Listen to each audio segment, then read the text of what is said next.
Okay, hello, my name is Matthew Machowick. I am um, disabled because of mental health reasons. I have social anxiety disorder and PTSD.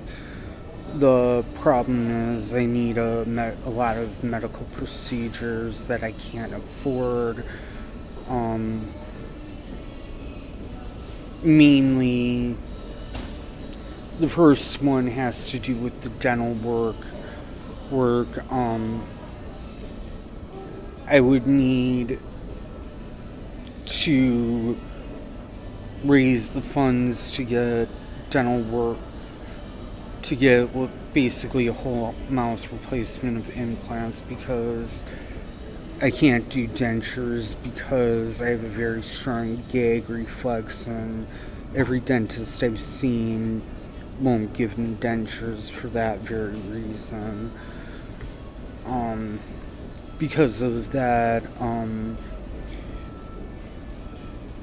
the thing is, to get the dental work done, it would be about $120,000 in the US, but in Moldova or Serbia, I could get it done for about $25,000.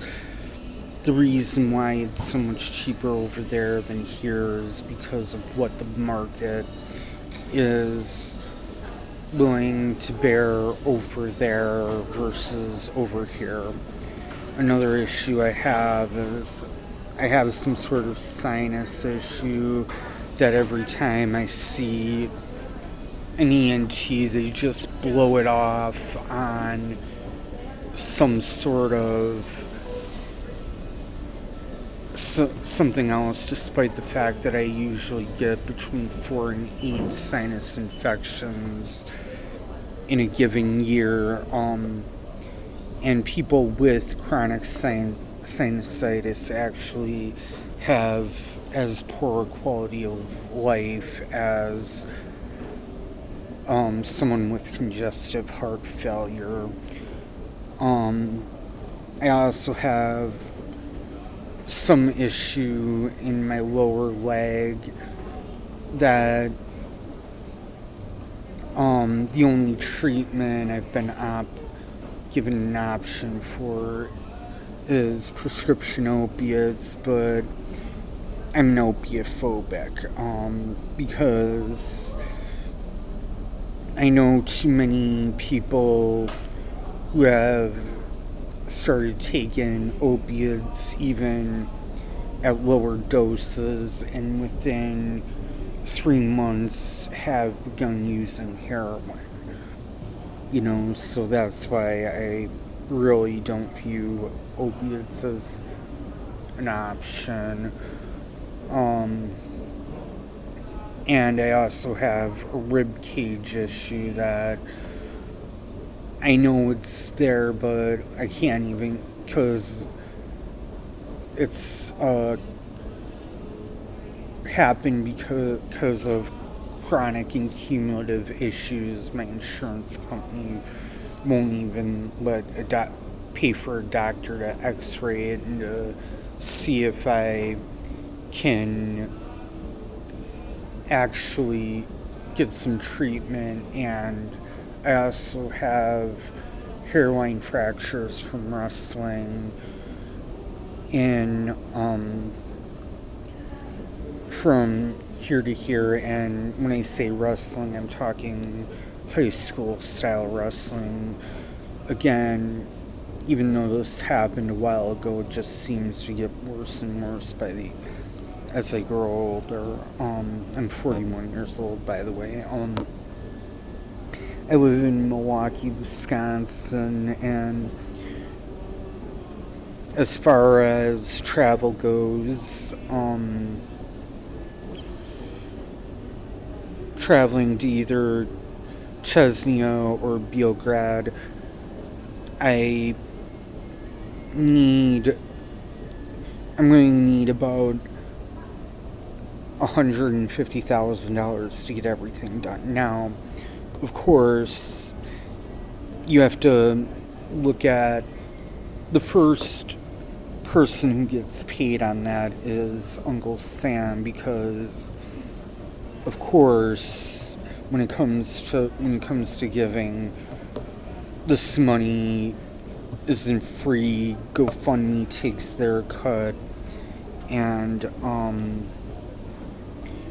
the government, the U.S. in my case is the U.S. government considers it income, so they want their fair share, which I do kind of understand, but like on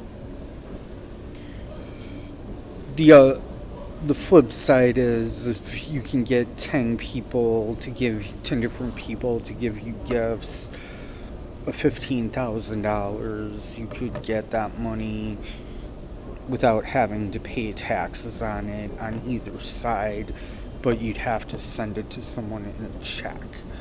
The next issue I have to deal with are travel expenses.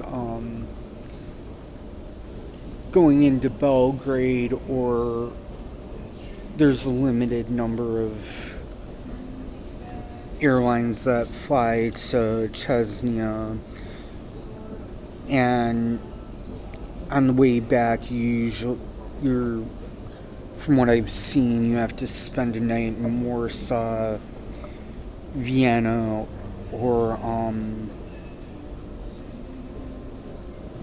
Vienna, or Istanbul, and then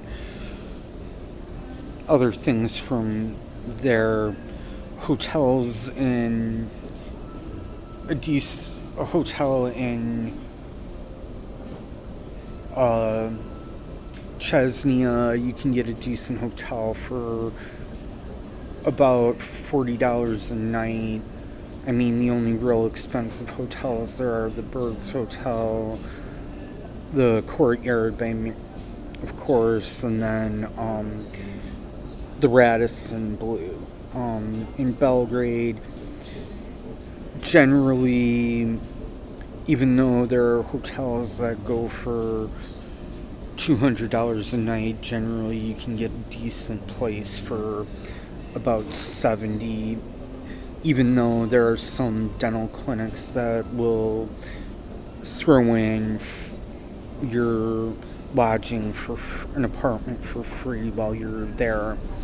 Yes, foreign dental tourism is that competitive in Belgrade, and then you have to deal with the fact that you're drinking protein shakes and whatnot after they pull all your teeth out and put the implants in, and it takes about 6 months to heal, and then you have to go back and have it all done, whereas the other stuff, it's generally a very short-term stay, and I can have that done with the first time I go over there. If you do send me a message, do not send me something saying, get a being an asshole telling me to get a job. Do not tell me you can get me X amount of money, but it's going to cost you $275, because if you can afford to send me $60,000, you can afford to pay the $275 fee that you have to pay on top of it. Okay, I'm not stupid. Don't go saying, well, I can send it to you. Just send me, Amazon gift cards. I'm not an idiot. Okay, I know those are all con jobs, and I'm not trying to con you. It's just in desperate need of help. My mom has lymphoma. My dad's 70 years old. So I have no real way to get any help. And otherwise, I thank you to give whatever you can. No donation is too small, and I thank you in advance if you do decide to support me. Goodbye. I'm not the best salesperson.